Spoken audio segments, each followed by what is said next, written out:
Larson. And I'm Bill McKenna. And together, we created the Cognomovement system.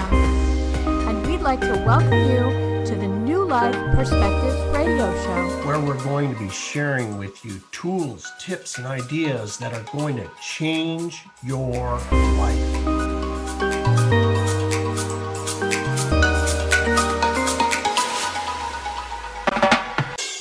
Hello in UK Health Radio Land. I am Liz Larson and I'm here with Bill McKenna. And as you can see, we're here together. We are both the hosts of the New Life Perspectives radio show and Cognomovement. Well, we're not the hosts of Cognomovement. No. We had something to do with it. We are the founding developers of it. That is right. And we are in McLeod, California, and we are literally at the base of Mount Shasta. So we just got here a couple of hours ago. Yep. And we're setting up for our event, a legendary quantum manifesting retreat, which is going to be amazing. The energy here is already cool. Guests have started to arrive. So we're really excited for that for this weekend. It's going to be a lot of fun. We're really looking forward to it. It really will be. So in light of the fun we're going to have this weekend and some of the things that we'll be doing, playing around in the quantum field, I have a surprise topic for Bill today. You ready, Bill? Yes. The topic is it possible to change your timeline, change what's happening in an instant? Well, that answer is yes. Yes, it is. It's, well, I should frame that out a little bit. That kind of sounds, first of all, it really depends upon what you're thinking and feeling. That's for sure. So over time, we've kind of been able to have a different picture of reality, a different understanding of reality. Now, to change your reality in an instant, your timeline, right, in an instant, is really impossible if you have a certain thoughts and feelings. And what do I mean by that?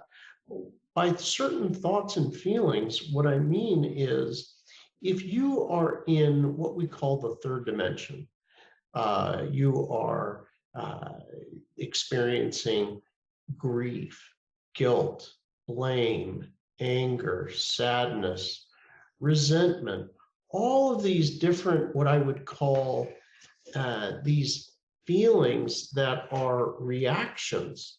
They're not choices.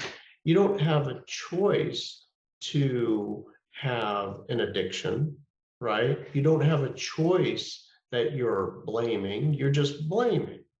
You don't have a choice that you're angry. I'm choosing to be angry at you. You don't choose it. You just are it.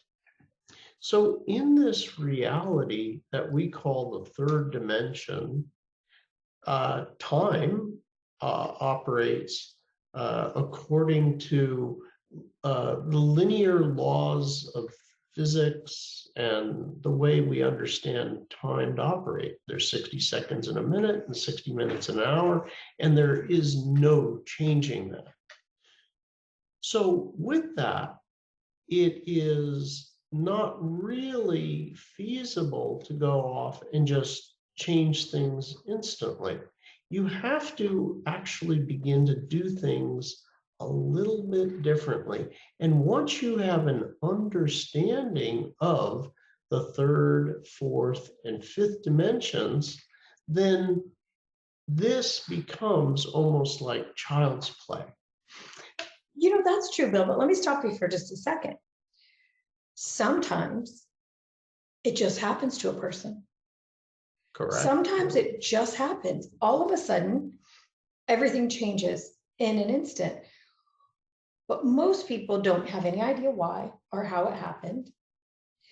We do, though. And what I'm talking about is, can you control it? And that's something that we know for sure is possible. Like you're saying, under the right circumstances, you can do it intentionally. So I had a situation once a long time ago with my son. And it was before I did know how to change my timeline. And we were in California on the beach. My son is used to not a busy town, as it was a big city. And we were on bicycles. And he rode out in front of a car and turned, and the car started to move. And in that moment, I knew he was going to get hit, and it was going to be horrific. Time stood still. And everything shifted just slightly, almost like that never happened. Now, my son has a physical memory of that moment. Even though he was pretty young and nothing actually happened, he has an awareness of almost like an exit point at that moment in time. But what happened is I sort of accepted that it was going to happen. In that moment, I slowed everything down. And I thought, well, okay, what are we going to do about this? I didn't realize that I'd shifted myself into neutral, which is almost incredible. Witnessing your son almost getting hit, hit, or assured that this was actually going to exactly happen. But I shifted down into a neutral state so I could think. I knew how to do that back then, but I didn't know what it was. So I could think about what to do next. And it shifted everything, but it was really by accident. So we know that does happen sometimes. So tell us about what happened with that accident. So what happened was the car, and I can't tell you exactly, but he was in the middle of the road turning. He shouldn't have been turning. He was too far away from me to really yell in time. The car had started to move and turn, and he was right there. It should have happened. And then all of a sudden, it's like the car was back here and he made a different turn. Wow. Just like that. Right. But it wasn't that I knew what I was doing at all. It was just that I had practiced this physical state of slowing everything down so I could think for a moment. Yeah. Excellent. Yeah. So let's share some other stories about people doing it intentionally. We've heard, and we just did it today, didn't we? Yeah, we certainly did. We were, you want me to tell that story? Yeah, go ahead. So we had some banking to do today. So we, some of the business accounts needed some things. So we live in different locations. Liz lives in Oregon. I live in San Diego. So it's not that often that we're physically in the same location at the same time, and so the being at the bank, at the same time, worked out today. Well, we walk in the bank and we're ready to do our transactions, and the banker is like, well, we only work by appointment. And I was like, and when I walked in the bank, I was like, this is going to be fine. This is going to work out. This is, we're just going to go in and we're going to take care of this. And the woman there said, gosh, we're completely booked up and we're short staffed on top of it. So I was like, really? And I did not engage with that. I simply was like, well, actually, I don't think that's true. Inside of me, I was like, I'm hearing what you're saying. I'm not resisting what you're saying, but what I'm doing is I simply see that this is obviously going to work. I don't know how it's going to work, but I do know that it will work. So I just stood there just for a minute, and she was like, well, let me call over to another branch. And I was like, yeah, go ahead and do that. I don't think I still didn't feel like I was leaving that branch or going anywhere. I was like, you can do that, but I think this is still, it'll work out. Anyway, she makes the call. Oh, we can see you over there in, 3 or 4 hours. And we even got the timing of everything was not working out. So, say, oh no, we can't make that time work. And but thank you for that.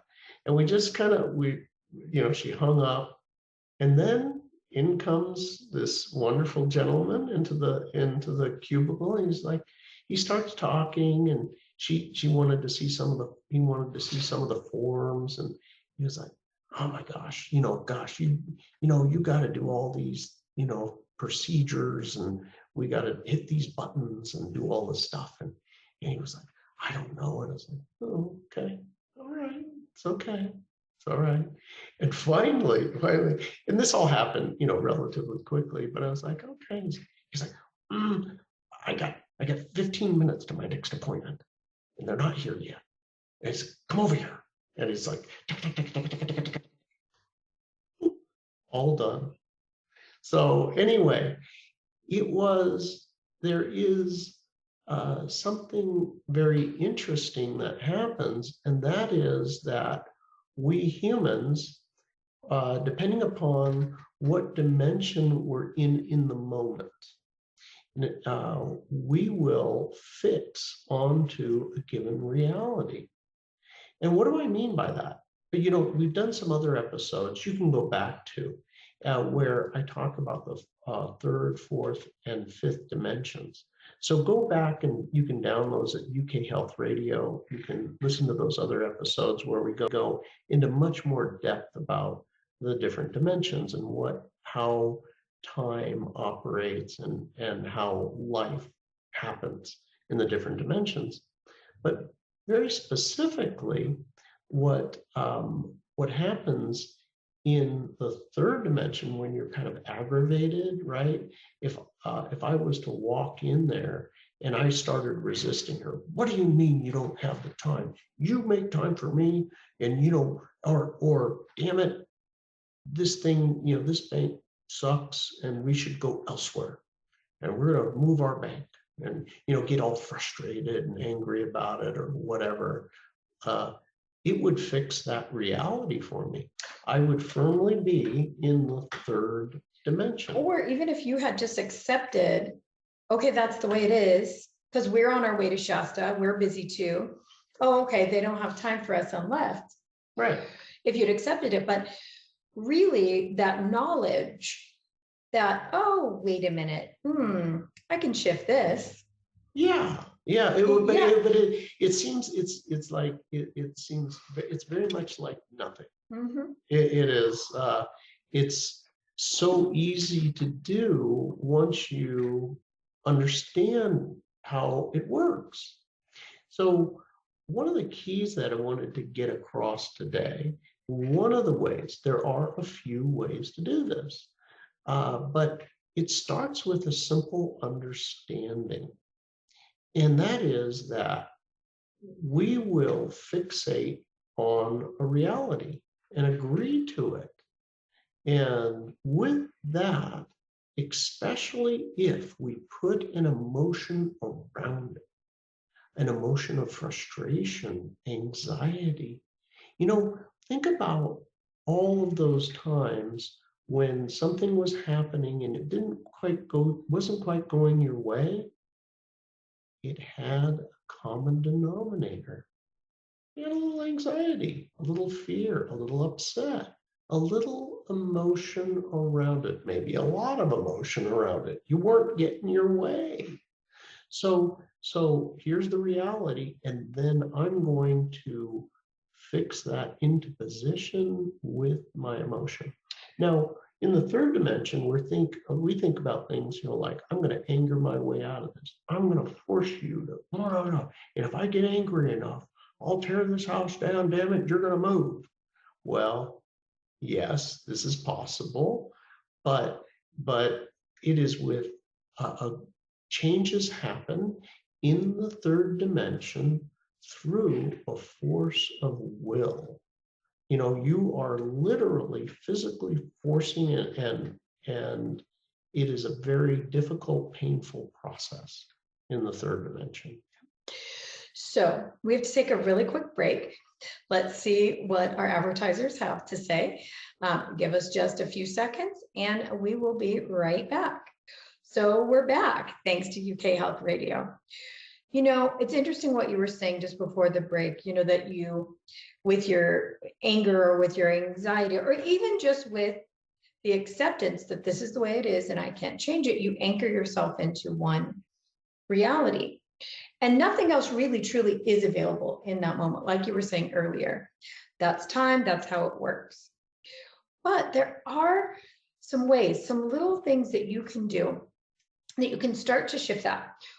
One of the things I like to say is ask myself, and I teach my clients this too, what am I a match to right now? So number one, there's an awareness, I can change this if I know how to do it. You have to remember that. When we were in the bank, Bill remembered it. I didn't. I was busy thinking about the retreat and other things, but he knew to slow down time, himself, and not accept the reality. So in that moment, one of the things he might have done or could have done is ask himself, okay, I want a different outcome. What am I a match to right now? So if you're in that frustration, if you're in that anxiety, if you're in that fear, if you're in that sadness, unfortunately, that's what you're a match to. So what you have to do is shift out of that. So there's a million ways to do it. One thing you can do is do a bunch of jumping jacks. That'll shift you out of any state. Physically, Yeah. if you can't change your mind, move your body. That's right. Even just to shift a location. If you're inside, walk outside. If you're outside, walk inside. Stomp your feet, thump your chest. But really just asking that question, wait a minute, what am I a match to right now? So I'll share a fun story. One of my clients, I had just taught him this right before he went on a road trip with his son. And they went to a beach that in the past they had had a lot of waves and they boogie boarded. And it was this really fun, wonderful time. Well, they get to the beach and the conditions are different and there's no waves. The boogie board is not going to be fun. So he thinks, well, what could I do? First he's a little frustrated. Then he thinks, well, what can I do? Well, maybe they could get some floaty toys. So he goes for a drive down the beach and he doesn't see any stores with any floaty toys. And he starts to have this sinking feeling of, geez, here I go again with a great idea that doesn't work out. Well, then he remembered, what am I a match to right now? And I taught him what's called the dirty joke method. And it's shifting into neutral by remembering an off-color joke. For some reason, it shifts people into neutral. They have no attachment to off-color jokes. So they shift into neutral, move the eyes in the up position, looking up to ideas and inspiration. And he said he did it at stoplight and no joke. The next minute looked over and there's a whole store with every kind of floaty toy imaginable. So not only did he get the floaty toy and they had a great time, but he got a floaty toy and a boat. He turned on some other women who were there, some grandmas with kids, to that store. He made more business for the store. And he said it turned out fantastic. Yeah, and everybody on the beach was probably having fun. Yeah, they had a great time. I mean, Yeah, it turned into a big party there. but he said that if he hadn't remembered that he could change that, the biggest thing is he noticed the feeling in his body, that sinking feeling of, this is not going to work out. That was familiar to him. But then he remembered he did not have to accept that feeling or the situation and changed it. Yeah. So for us, right, for the majority of us, especially when we're right in the middle of it, it's the hardest possible time to change, right? Listen, you're telling me, I'll give you an example. Got a little construction going on at the house. And we have here in the United States a Home Depot. It's a big warehouse store that you can get all the building supplies you need. I was down there getting a bunch of stuff for the contractor, so much stuff that we had to get a truck. I don't have a truck. So they have rental trucks there. They rent by the hour. And I walk up to the thing and the rental area after I buy all this stuff, and they're saying, well, we don't have no trucks. And I'm like, oh man, I got 500 pounds of junk, construction stuff, no way to get it home. And the crew is at home running out of supplies. So they're sitting around twiddling their thumbs. I can't have that. I was like, and as I was doing my shopping, I was there and I was like, you know what? They've got the trucks and it's going to work out. You know what? It's going to work out. I know that there's certainly a possibility that they won't have a truck and that sort of thing, but this thing is just, it's going to piece together fine. So I go up to the rental thing after checking out, and they say, hey, sorry, no trucks. And I'm like, that's strange. And almost it was like a curiosity. I wasn't upset about it. I was like, that just doesn't sound right. In my emotions, in my thoughts, I was like, are you sure? And they're like, no, I got the thing right here. There's nothing. I was like, that's strange. Well, I said, well, so how does it work? And when does the next truck come in? You don't know. Could be hours. And I was like, that's not right. No, not right. And then they were saying, well, and it's first come, first serve. So I said, well, somebody could, just step in line. A truck comes in and they step in line. There's no waiting list. So literally you're like waiting around trying to pounce on a truck before somebody else does.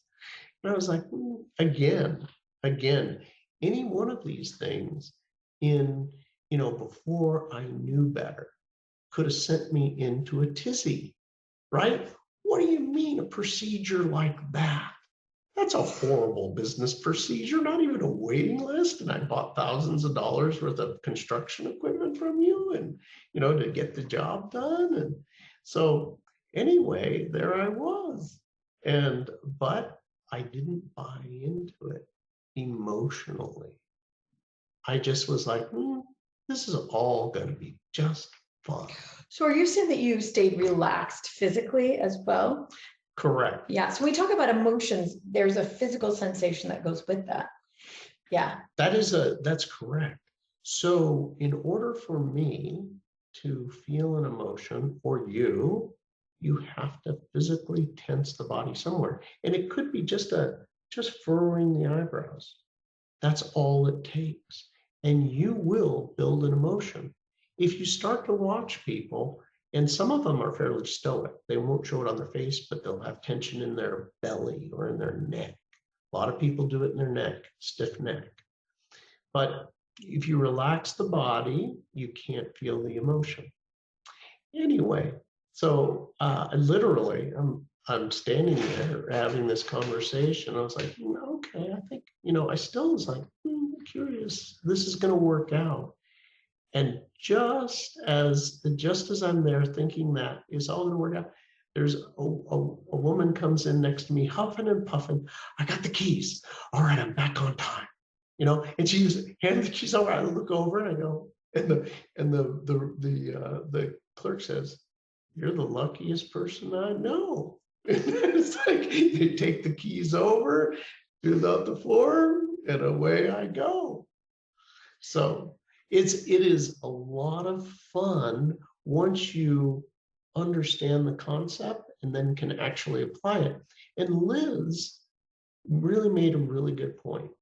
And that is, if you have a hard time staying out of anxiety, and your body is the key.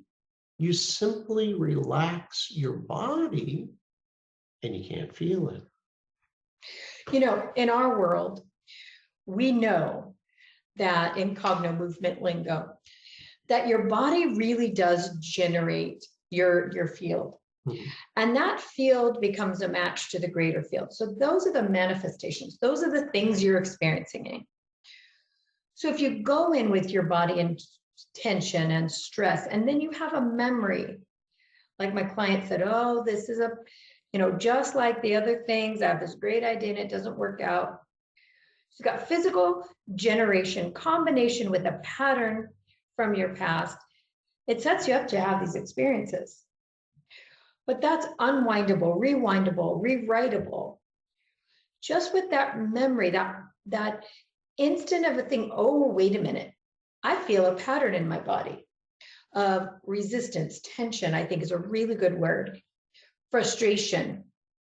And I'm noticing a pattern in my experience if this isn't working out again and again and again. Just that instant of thinking, wait a minute, this doesn't have to be this way, starts to unwind that. It starts to remind you that there are so many other possibilities. What else is possible? That's right. What else? What else is possible? Then you start to relax the body. Use a trick like changing the physical body, jumping up and down, telling yourself a joke, running around the block, or just simply relaxing your body intentionally. So in my story about the bike ride, my son was getting hit. I had trained my body into this shifting gears of relaxing without knowing what I was doing. And that made that shift. So there's a lot of little ways that you can change if you have the awareness that I don't have to put up with this experience that I don't like. And I think you made a really good point. It can be fun if you make a game of it, right? It's not so serious. If you make it serious, then you've locked yourself into the reality. That is the nature of this quantum field that we are playing with. So when things are serious, that means that, hey, this is a real threat. It's like locking it in, right? It's locking it in. So the trick is that, and I like the way Cynthia Sue Larson, she's a quantum physicist. And a friend of ours. Yeah, wonderful, wonderful woman. And what she is really great at is being open to all possibilities. Is there another possibility? So by not locking into one possibility, you open up to many possibilities.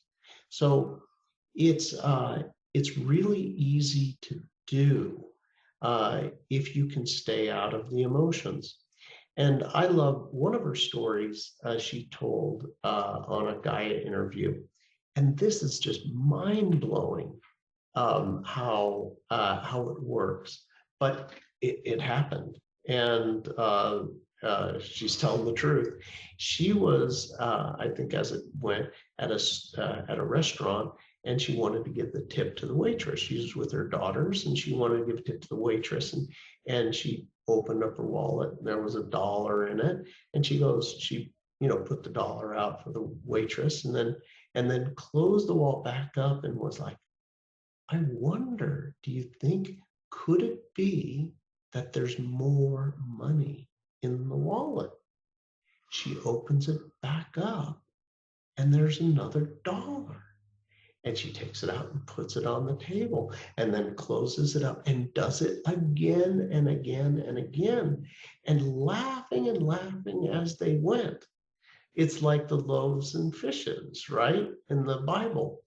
These principles existed 2,000 years ago, and they exist today. And Cynthia's a physicist. Right, yes. So it's part of physics.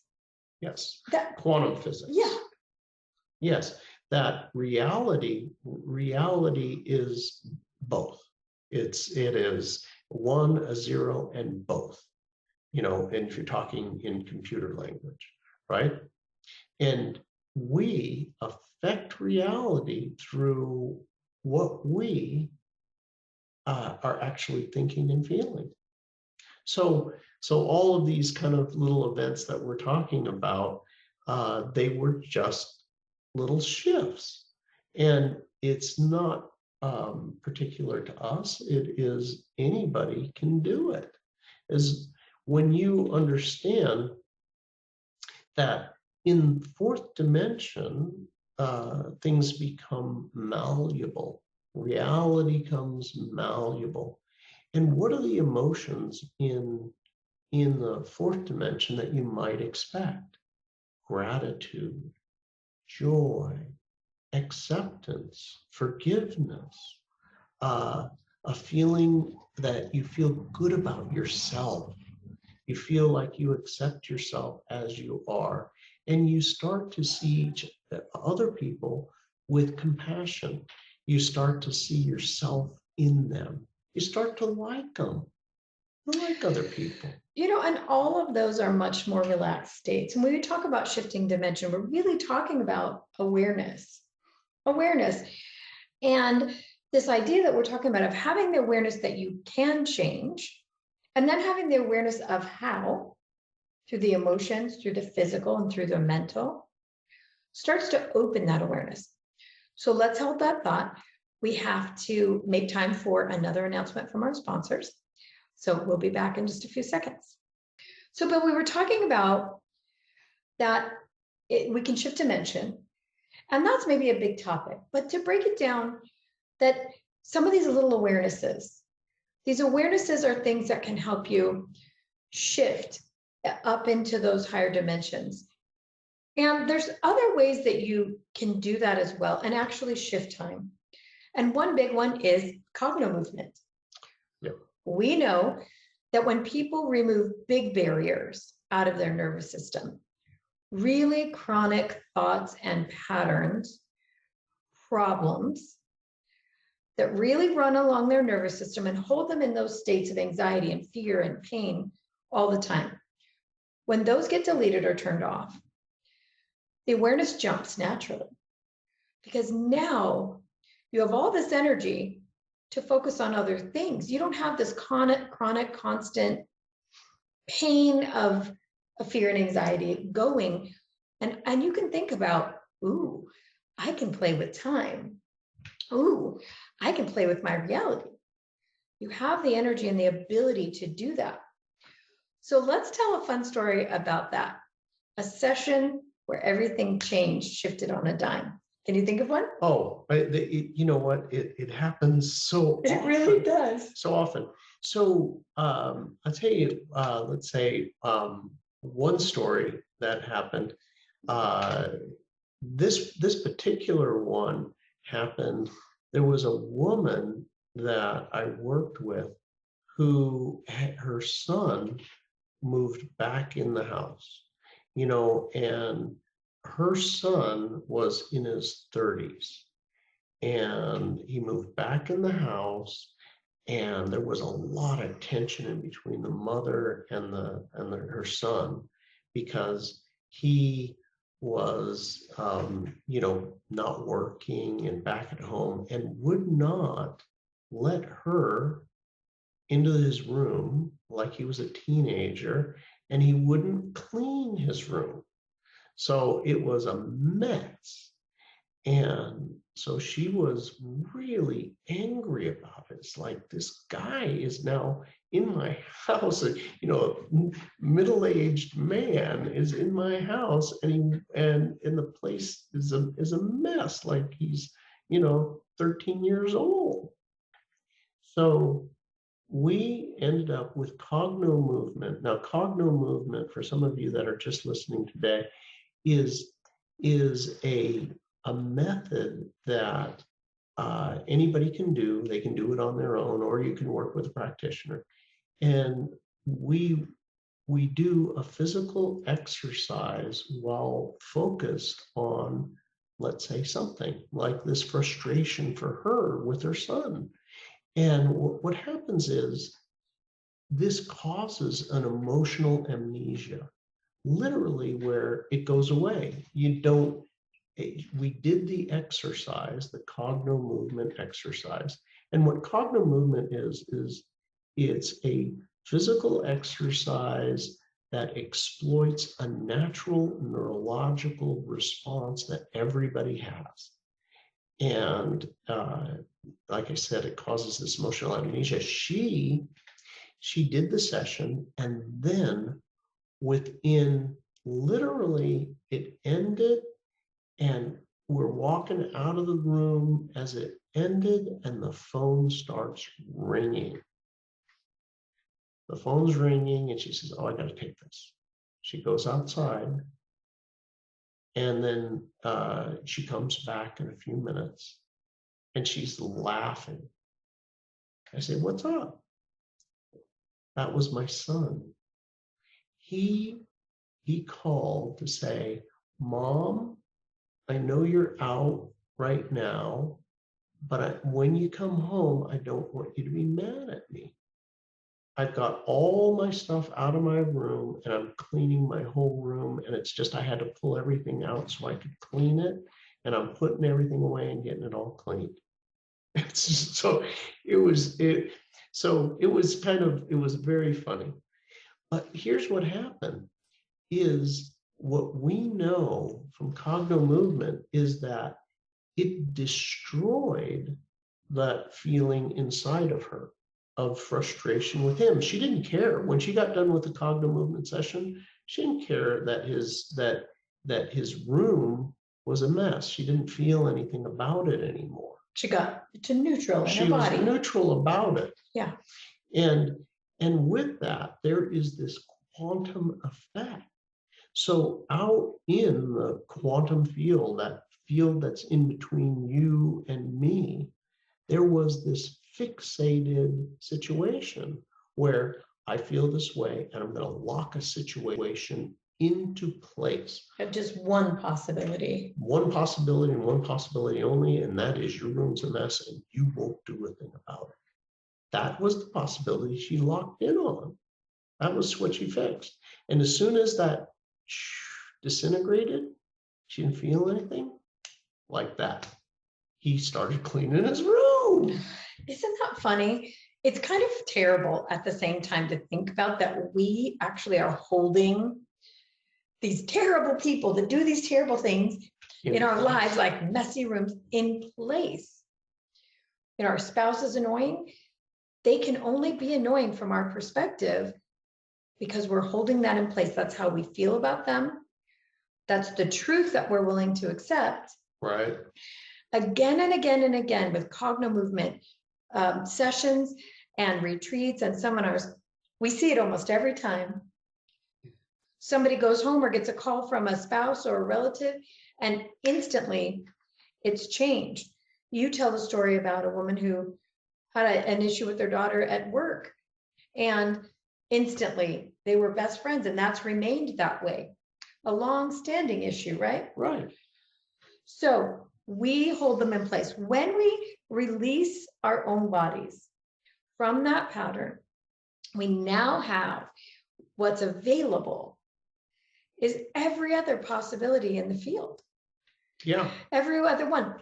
So how we like to look at it is that the woman and her son cleaning his room, getting a job, moving out, was just standing right outside her field, right outside the door, waiting for her to open it and let him come in.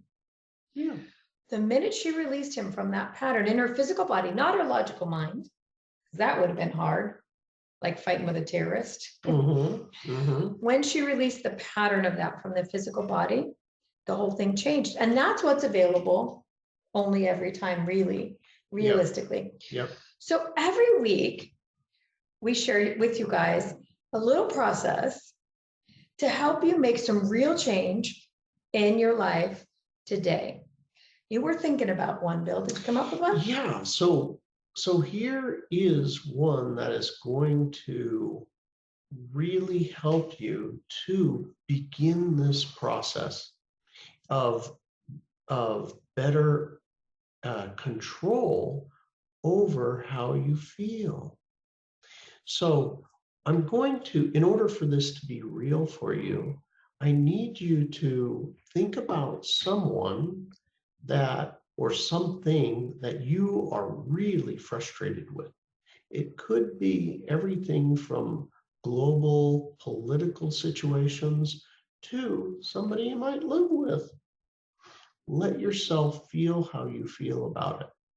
Right now, put this feeling about the situation or the person on a scale of 1 to 10. And just you feel how you feel about it. However that is. No judgment. Just feel how you feel. So once you've got that number, right? It's a 5, it's a 10. Now notice your physical body and where is the tension? You feel how you feel.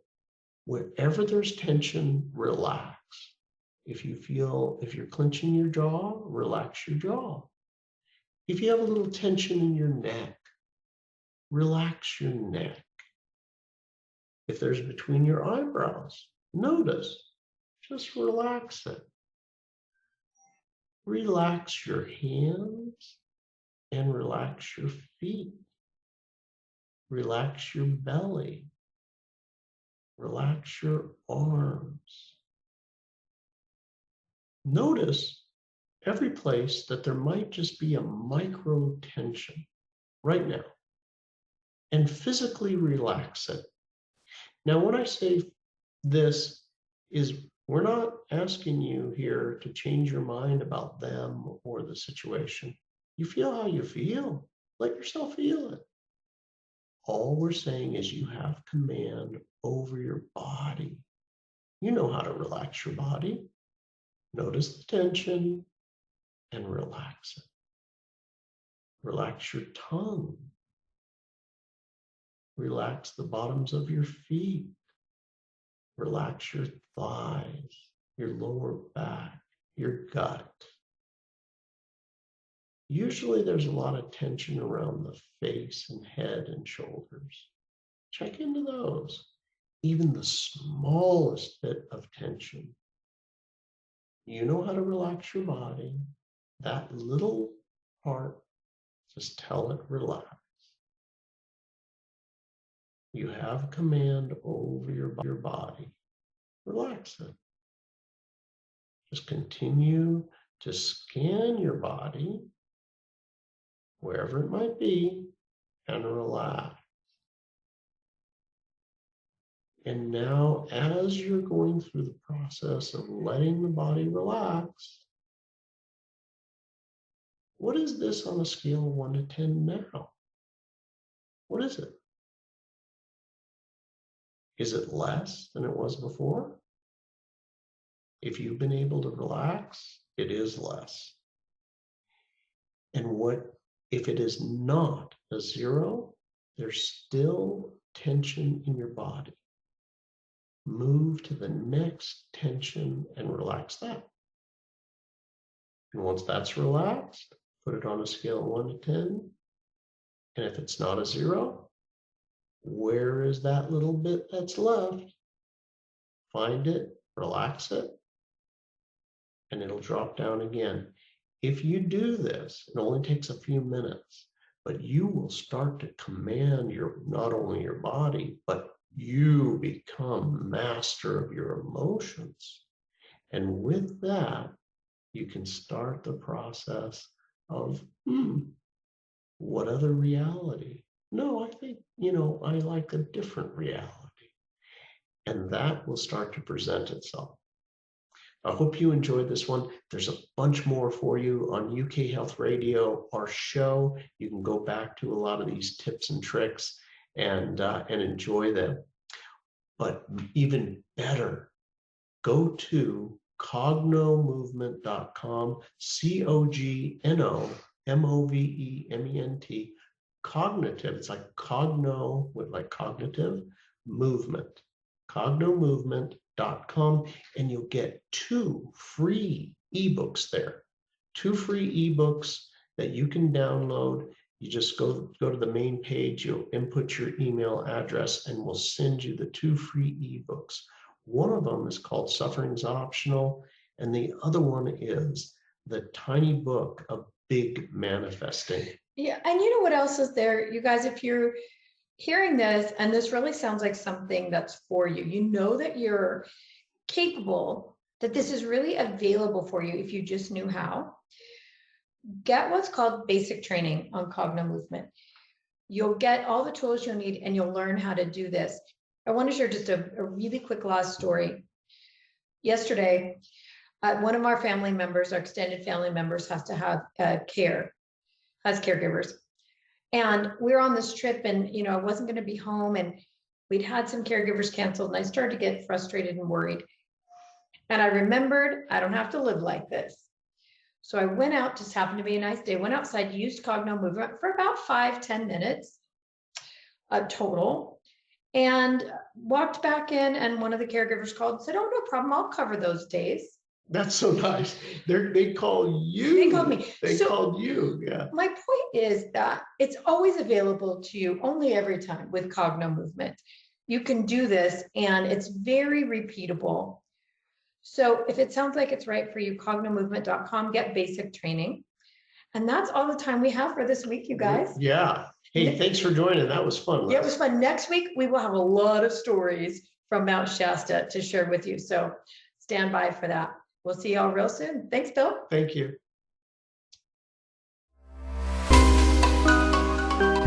Thanks for being here with us on the New Life Perspective radio show.